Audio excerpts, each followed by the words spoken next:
ইউনূস ও তারেক রহমানের বৈঠক অনেকের মনে জ্বালা ধরিয়েছে। রিজভী। বিএনপির জ্যেষ্ঠ যুগ্ম মহাসচিব রুহুল কবির রিজভী বলেছেন, ইউনূস ও তারেক রহমানের বৈঠক অনেকের মনে জ্বালা ধরিয়েছে, অনেকেই এটা মেনে নিতে পারছেন না। ভাই, আপনাদের কেন এই জ্বালা? আপনাদের উদ্দেশ্য কি?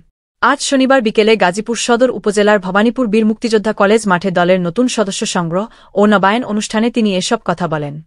রুহুল কবির রিজভী আরও বলেন, আপনারা বলেন তো, রমজান মাসে কি নির্বাচনী প্রচারণা করা যায়? এপ্রিলে নির্বাচন হলে কখন প্রচারণা চালাবেন, কখন আইনি প্রক্রিয়া হবে, কখন নমিনেশন পেপার জমা নেবে? এমন সময় নির্বাচন দরকার, যখন অন্য কোনো ধর্মীয় অনুষ্ঠান থাকবে না। সেটাই উপযুক্ত সময় বলে মনে করি আমরা। তাহলে যদি ফেব্রুয়ারির প্রথম সপ্তাহ বা দ্বিতীয় সপ্তাহে নির্বাচন হয়, সেটা তো ভালো। ওই সময়ে আবহাওয়া ভালো, ঈদ নেই, পয়লা বৈশাখ নেই। ওই সময় যদি নির্বাচন হয়, তাহলে উপযুক্ত সময় এপ্রিল উপযুক্ত সময় নেয়। ওই সময় বৈশাখ মাস কালবৈশাখী হবে, তাণ্ডব চলবে। রিজভী আরও বলেন, আমাদের কিছু রাজনৈতিক বন্ধুরা বলেছেন লন্ডনের বৈঠকে নিরপেক্ষতা ক্ষুণ্ণ হবে। ভাই, আপনাদের ইতিহাসটা বলুন তো দেখি। কখন নিরপেক্ষতার সঙ্গে কাজ করেছেন? পাকিস্তান আন্দোলনকে সমর্থন করেননি।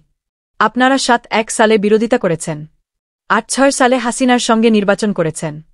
আপনারা ৯-৫ সালে হাসিনার সঙ্গে বিএনপির বিরোধিতা করেছেন। আপনারা ৫ আগস্টের পর আওয়ামী লীগকে মাফ করে দিয়েছেন। তাহলে আপনাদের রাজনীতিটা কি স্যার? সভায় সভাপতিত্ব করেন গাজীপুর জেলা বিএনপির আহ্বায়ক এ.কে.এম. ফজলুল হক মিলন। অনুষ্ঠান সঞ্চালনায় ছিলেন জেলা বিএনপির যুগ্ম আহ্বায়ক রিয়াজুল হান্নান। অনুষ্ঠানে অন্যদের মধ্যে বক্তব্য দেন বিএনপির যুগ্ম মহাসচিব আব্দুস সালাম আজাদ, কেন্দ্রীয় গবেষণা বিষয়ক সম্পাদক শামীমুর রহমান, কেন্দ্রীয় সহশ্রম বিষয়ক সম্পাদক হুমায়ুন কবির খান প্রমুখ।